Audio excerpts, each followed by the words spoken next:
Sidang peninjauan kembali atau PK terhadap mantan terpidana kasus Vina, Saka Tatal telah digelar di Pengadilan Negeri Cirebon kemarin. Sejumlah bukti baru pun dipersiapkan Saka Tatal. Dalam pembacaan PK tersebut, kuasa hukum menitik beratkan terkait kliennya Saka Tatal yang sempat dijadikan tersangka dan mendapatkan hukum pidana selama 8 tahun dinilai tidak sah secara hukum. Selain novum, kuasa hukum Saka Tatal juga akan hadirkan 8 hingga 9 saksi ahli. Di antaranya adalah mantan Wakapolri dan mantan Kabar Eskrim. Kita pemeriksaan saksi yang akan kita ajukan ada sekitar 8 atau 9 orang. Namun ada ahli pidana, ahli forensik, dan berbagai ahli yang lainnya kan sesuai dengan kemampuannya. Ada juga Pak Susno akan datang. Ada. Pak Susno juga akan datang. Pak Ugro juga akan datang. Sementara Liga Akbar siap menjadi saksi sidang peninjauan kembali Saka Tatal bila dibutuhkan. Menurut Liga Akbar, kesaksian tentang berubahnya kronologis dan peristiwa hukum akan menjadi bukti permulaan tidak adanya keterlibatan seluruh terpidana termasuk Saka Tatal. Bukti ini dinilai akan sangat penting jika disampaikan di persidangan peninjauan kembali Saka Tatal. Untuk bisa menjadikan Liga Akbar sebagai penguatan terhadap PK ataupun sebagai saksi, ya kami dan klien kami juga menanggapi positif karena gimana pun juga Saka Tatal harus tetap dibantu. Dan insya Allah klien kami Liga Akbar siap bersedia untuk memberikan keterangannya apabila dibutuhkan oleh kuasa hukum Saka Tatal. Namun dalam sidang, pihak termohon yang dijasa penuntut umum Kejari meminta sidang ditunda untuk pihak yang menanggapi memori PK Saka Tatal. Kami meminta waktu untuk menyusun ulang tanggapan kami majelis. Seperti itu majelis. Jadi belum siap untuk hari ini ya? Belum siap ya. Sidang PK Saka Tatal pun kembali dilanjutkan esok, Jumat 26 Juli 2024, dengan agenda mendengar tanggapan pihak termohon. Tim Liputan, Kompas TV. Pengadilan Negeri Cirebon telah menggelar sidang perdana peninjauan kembali atau PK terhadap terpidana kasus Vina, Saka Tatal. Tak hanya menyoal bukti baru yang dikemukakan dalam sidang, Saka Tatal pun mencari keadilan dan ingin para terpidana kasus Vina yang mendekam di penjara dapat bebas karena diyakini sebagai korban salah tangkap. Lalu akankah besok 2 Jenderal Polri ini akan menjadi saksi dalam PK Saka Tatal dan apa yang kembali akan dibuktikan? Lalu apa juga tanggapan yang akan diberikan pihak termohon, yakni Kejari Cirebon atas PK Saka Tatal. Kita ulas bersama sejumlah narasumber yang sudah hadir di studio. Ada pakar hukum pidana Universitas Al-Azhar, Profesor Supaji Ahmad. Selamat pagi, Pak Parji. Pagi, Mas. Dan melalui sambungan virtual ada kuasa hukum Saka Tatal Krisnamurti serta kuasa hukum Ibtu Rudiana Mardiman Sane. Selamat pagi, Bapak-bapak. Selamat pagi. Selamat pagi. Ya, saya ke Pak kuasa hukum Saka Tatal dulu. Jadi besok apa saja bukti yang akan dihadirkan? Dan ex Kabar Eskrim dan Wakapolri juga akan dihadirkan, kabarnya begitu? Betul? Halo Mas. Ya. Iya. Besok itu hari Jumat adalah tanggapan dari pemohon. Masih belum ada agenda saksi. Nanti kita lihat lagi agenda saksinya mungkin di sidang selanjutnya, Mas. Oke. Berarti melihat ketersediaan waktu dulu begitu ya kira-kira ya? Iya. Baik. Iya, lalu betul.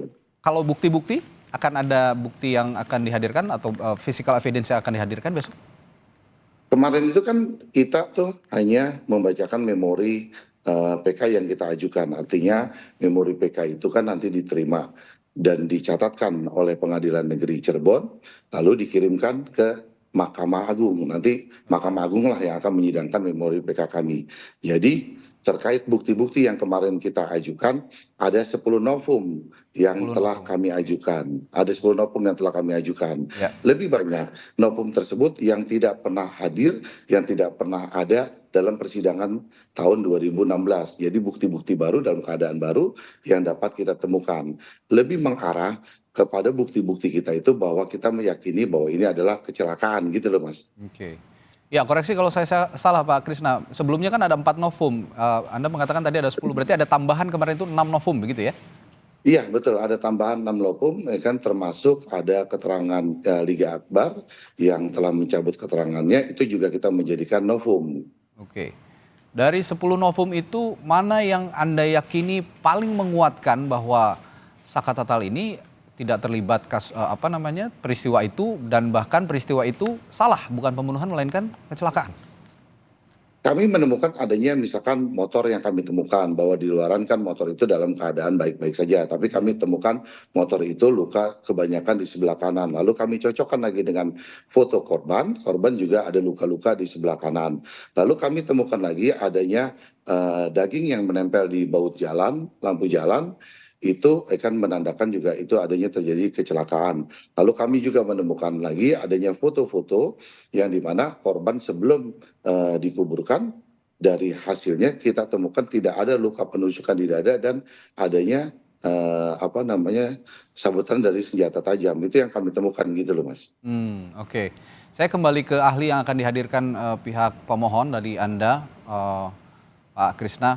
Kemarin beberapa waktu yang lalu tepatnya Pak Susno Duaji sempat berdialog dengan kami juga bersama Ibu Titin juga, kuasa hukum Saka Tatal juga, rekan Anda, bahwa dirinya kemungkinan tidak bisa memosisikan diri sebagai ahli dalam sidang PK Saka Tatal. Nah, Anda juga tapi mengatakan kemarin bahwa Pak Susno ini kemungkinan besar hadir dalam PK Saka Tatal. Bagaimana kepastian soal kehadiran mantan Kabar Eskrim ini, Pak Krisna? Kemarin sih dari tim kita masih komunikasi, katanya Pak Susno kesediaannya bisa hadir. Karena kami akan memperdalam dengan keterangannya Liga Akbar, mencabut keterangannya, lalu dia mengatakan bahwa dalam BAP tersebut dia diarahkan oleh Rudiana.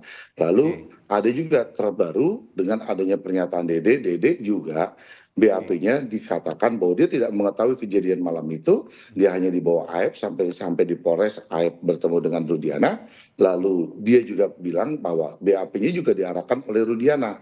Nah, kami ingin memperdalam karena kami tahu bahwa awal mulanya ini kan dimulai dari Aep dan Dede. Ketika Aep dan Dede membuat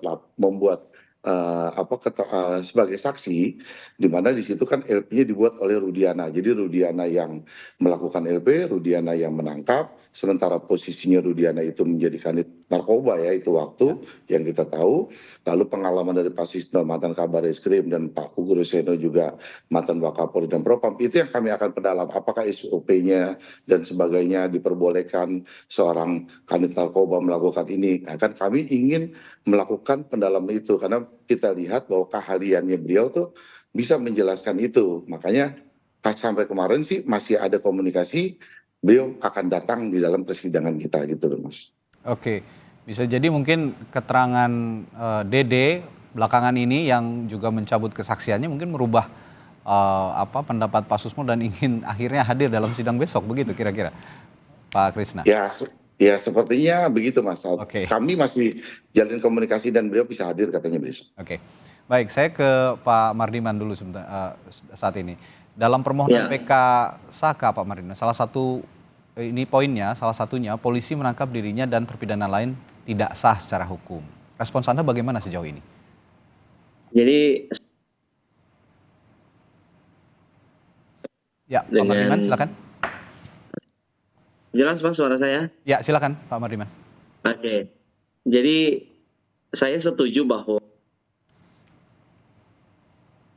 kan satu orang yang tidak bersalah, ya itu membebaskan satu orang yang tidak bersalah itu lebih mulia daripada membebaskan 1.000 orang bersalah lebih mulia daripada membebaskan satu orang tidak. Ya. Artinya dari pandangan Anda memang. Mas. Nah, jadi begini Mas. Tadi ada kata-kata dari rekan saya bahwa Pak Rudiana menangkap, mengarahkan segala macam. Terjadi. Itu tidak pernah terjadi. Yang dilakukan oleh Pak Rudiana adalah intuisi dia sebagai anggota Polri, anak ini almarhum bukan kecelakaan tunggal. Karena hebatnya luka-luka yang dia derita. Nah, oleh karena itu dia memulai investigasi secara mandiri. Jadi bukan penyidikan ya Mas, beda. Dia memulai investigasi secara mandiri. Nah, kebetulan salah satu dari 2 orang yang mencabut keterangannya itu, Dede dan Liga Akbar, itu adalah teman almarhum Eki yang namanya Liga Akbar. Liga Akbar inilah pintu masuknya Mas. Nah, kalau bicara soal Pak Rudiana posisinya sebagai di bagian narkoba pada saat itu memang benar adanya, betul itu. Nah, motifnya Pak Rudiana melakukan investigasi cuma satu, Mas. Motifnya adalah beliau orang tua korban yang merasa bahwa anak ini meninggal tidak wajar. Karena motor dari saudara Eki, almarhum, itu mulus, tidak seperti dahsyatnya luka yang diderita oleh saudara Eki, almarhum. Jadi tidak ada motif apapun, motifnya cuma satu, mencari kebenaran karena dia adalah orang tua dari almarhum korban yang sangat parah lukanya. Itu aja, Mas, dari saya dulu. Oke. Anda mengatakan tadi Ibtu Rudiana pada saat itu melakukan investigasi mandiri. Artinya investigasi mandiri ini tidak ada sama sekali tindakan hukum yang diambil pada saat itu, hanya menelusuri saja peristiwa. Kira-kira seperti wartawan peristiwa lah. kecelakaan Kan ini. wartawan juga memiliki jurnalisme investigasi kan. Oke, ya. Nah, mirip itulah, Mas. Jadi tidak dalam kapasitas dia sebagai anggota Polri, meskipun pada dirinya menempel atribut sebagai anggota Polri. Saya ingin katakan di Kompas ini adalah kita bersyukur salah satu dari dua orang tua korban itu adalah penegak hukum. Mas bayangin ini di framing sedemikian rupa, Polsek juga sudah mengatakan bahwa ini adalah kecelakaan tunggal, ya. Bila salah satu dari kedua orang tua ini adalah bukan orang yang mengerti hukum, maka kedua adik kita ini akan dikebumikan, dan hingga sekarang ini ya sudah orang-orang yang, ya kalau saya tetap berpendapat ya, Mas, bahwa yang diputuskan bersalah dalam putusan nomor 4 tahun 2016 itu adalah tetaplah orang-orang yang bersalah dalam kasus ini. Mohon maaf, saya tetap pada pendirian saya seperti itu. Oke. Nah, saya kembali ke tindakannya Pak Rudiana pada saat itu, investigasi secara mandiri. Artinya yang dikatakan bahwa Pak Ibtu Rudiana pada saat itu menghampiri beberapa orang sambil juga melakukan tindak kekerasan, itu tidak ada sama sekali. Tidak ada, Mas. Oke. Saya bisa pastikan itu tidak ada 1000%. Ini juga soalnya yang menjadi menjadi sanggahan begitu ya beberapa pihak, termasuk dari kuasa hukum Saka Tatal yang menyatakan bahwa ada proses yang Anda katakan investigasi mandiri tadi yang menyalahi prosedur. Saya ke Pak Suparji. Pak Suparji melihat kemarin PK Saka Tatal sudah berjalan begitu ya dengan novum-novum, ada 10 novum yang dipaparkan dalam sidang begitu. Tadi juga ada sanggahan yang diutarakan oleh Pak Marliman sebagai kuasa hukum Ibtu Rudiana. Sejauh ini Anda bagaimana melihat kedudukan kasus ini sejauh ini? Ya, pertama menurut saya yang harus juga jadi perhatian ya. Bahwa narasi salah tangkap itu perlu dilengkapi. Oke. Karena apa? Karena ini bukan sekedar asumsinya, sekali lagi kalau asumsinya ini salah tangkap ya. Karena tidak sekedar soal penangkapan, tapi juga soal penuntutan, soal pemeriksaan dan penghukuman. Artinya bahwa proses hukum ini sudah melalui dari penyidikan, kemudian penuntutan oleh jaksa, pemeriksaan di persidangan, bahkan di persidangan sudah bertingkat sampai pengadilan negeri, pengadilan tinggi, sampai kasasi. Artinya apa? Kalau seandainya ada persoalan dalam konteks penangkapan, maka mestinya bisa dikoreksi oleh kejaksaan. Kalau ada kesalahan di konteks kejaksaan, bisa dikoreksi oleh pengadilan negeri atau pengadilan tinggi atau kemudian kasasi. Karena berantai ini ya? Karena berantai.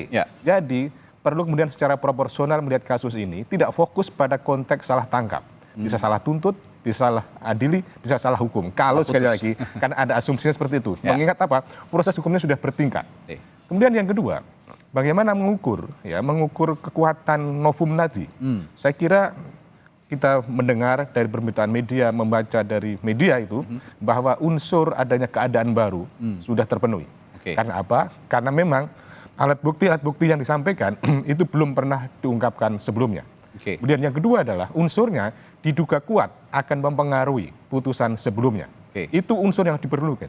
Bahwa kemudian apakah ini mampu mempengaruhi secara signifikan putusan sebelumnya tergantung dari proses pembuktian.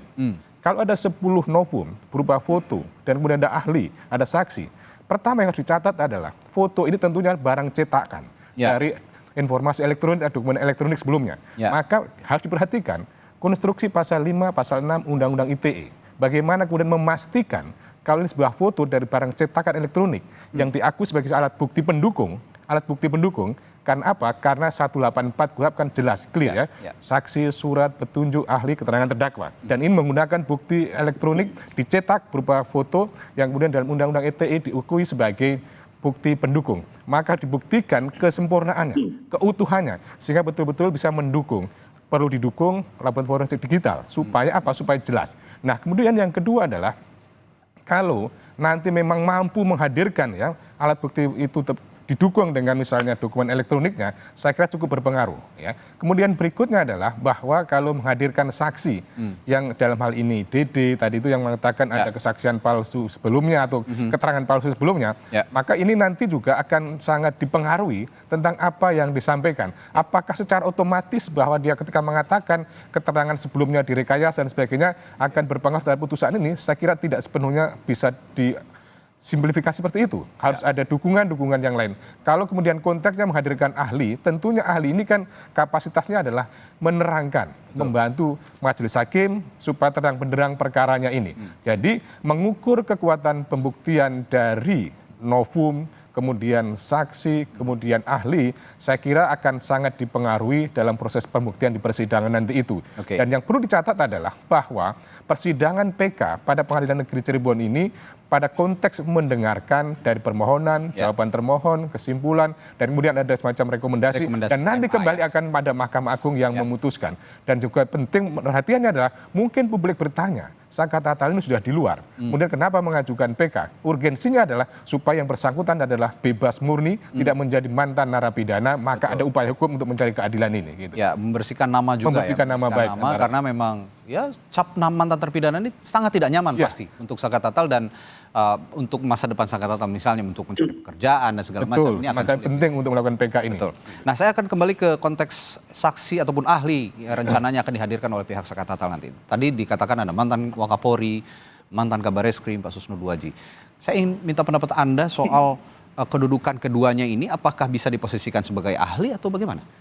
Ya, kualifikasi ahli memang secara sederhana ditafsirkan adalah orang yang memberikan keterangan berdasarkan pengetahuan, berdasarkan pengalaman, berdasarkan keahlian. Dia tidak masuk pada konteks pokok perkaranya. Ya. Dia tidak menjelaskan perkaranya, tapi dia menjelaskan teori, menjelaskan norma, dan lain sebagainya. Maka kalau pertanyaannya apakah ahli-ahli yang akan dihadirkan sebagai persidangan nanti memenuhi kualifikasi sebagai ahli, saya kira memang bisa dihadirkan sebagai ahli. Tetapi lagi-lagi tentunya adalah kembali kepada proporsi masing-masing dan fokus pada persoalan apa. Misalnya dalam konteks PK ini mungkin ahli akan menerangkan misalnya hal-hal yang diajukan sebagai novum memenuhi kualifikasi sebagai novum atau bukan. Dan ahli tidak pada konteks menyimpulkan, tetapi ada menerangkan saja. Sekali lagi adalah menerangkan.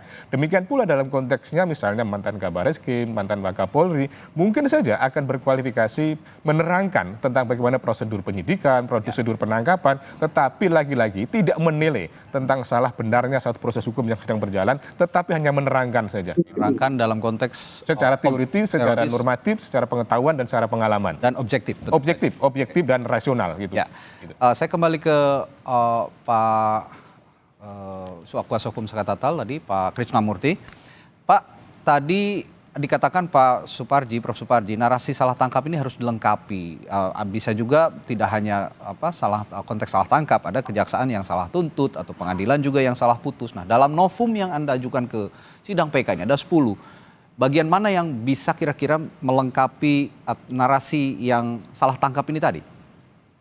Kami sepakat dengan apa yang disampaikan Pak Suparji tadi. Artinya bahwa kita melihat kalau terkait masalah Pak Rudiana itu, kita melihat dari dasarnya putusan ketika beliau bersaksi di pengadilan 2016, beliau mengatakan bahwa beliau lah yang melapor dan beliau yang menangkap. Itu ada dalam putusan 2016. Nah kalau misalkan kemudian kedua saksi yang kita jadikan novum, Liga Akbar dan Dede itu kita juga lihat dari tayangan YouTube atau tayangan media yang kita cuplik, yang kita ambil, itu kita jadikan juga sebagai novum. Artinya kan bahwa kalau sampai itu dua saksi diarahkan dalam BAP-nya, lalu kemudian dalam putusan 2016 juga ada 3 DPO yang sudah ditetapkan, Sandi Eka dan Sandi Andi dan Peggy. Lalu kemarin dengan putusan para peradilannya Peggy dibebaskan. Berarti sampai saat ini dengan adanya 3 DPO itu, 3 DPO tidak pernah ada. Berarti 3 DPO itu kita anggap fiktif. Karena 2 dianulir, 1 dibebaskan. Kalau sementara Peggy itu salah tangkap, harus ada Peggy yang lain dong. Buktikan kalau itu memang betul ada di dalam putusan DPO. Nah kemudian betul bahwa pertama polisi melempar itu kasusnya adalah pasalnya 351. Kemudian jaksa penuntut membuat itu menjadi 340, lalu hakim juga menetapkan 340. Kemudian waktu 2016 bersidang, DD tidak dijadikan saksi, lalu AF tidak dijadikan saksi. SMS tidak, handphone tidak dibuka, CCTV tidak dihadirkan. Tidak sekedar novum bahwa ada kesilapan hakim dalam peradilan ini atau di penuntutan jaksa seperti yang Pak Suparji katakan. Saya sepakat kenapa ini bisa berubah jadi 340 kalau misalkan dalam keadaan 2016 Saka Tatal itu ada, dia hanya menampar 1 kali, setelah itu dia pulang ke rumah neneknya, dia nggak tahu kalau perbuatan itu ada di belakang showroom terjadi pemerkosaan, pembunuhan, kan tidak tahu dia. Ya, inilah yang dikaitkan. Bisa saja novum itu novum itu adalah bagian dari pembuka, tapi kekhilafan hakim itu kan penting juga yang akan nanti disidangkan oleh mahkamah, begitu loh Mas. Oke. Nah, yang juga penting adalah kedudukan hukum Ibtu Rudiana sampai saat ini yang masih banyak pihak publik juga mempertanyakan bagaimana sih kedudukannya. Kalau tadi dikatakan oleh Bung Mardiman bahwa tidak ada atau banyak yang tidak benar dari keterangan-keterangan para terpidana yang ataupun kuasa hukum yang menyebut bahwa ini Ibtu Rudiana yang melakukan kekerasan pada saat investigasi secara mandiri, melakukan kesalahan prosedur termasuk salah tangkap dan juga memberikan laporan-laporan yang tidak sesuai dengan kenyataan dengan mengarahkan kesaksian Aep dan Dede yang pertama kali diminta bersaksi, termasuk BAP yang ditandatangani oleh keduanya tanpa dihadirkan dalam persidangan pada tahun 2017 yang lalu. Nah, bagaimana nanti menyikapi soal ini? Saya akan tanyakan juga kepada Bung Mardiman dan juga Bung Krisnamurti setelah jeda di Sapa Indonesia Pagi. Tetaplah bersama kami.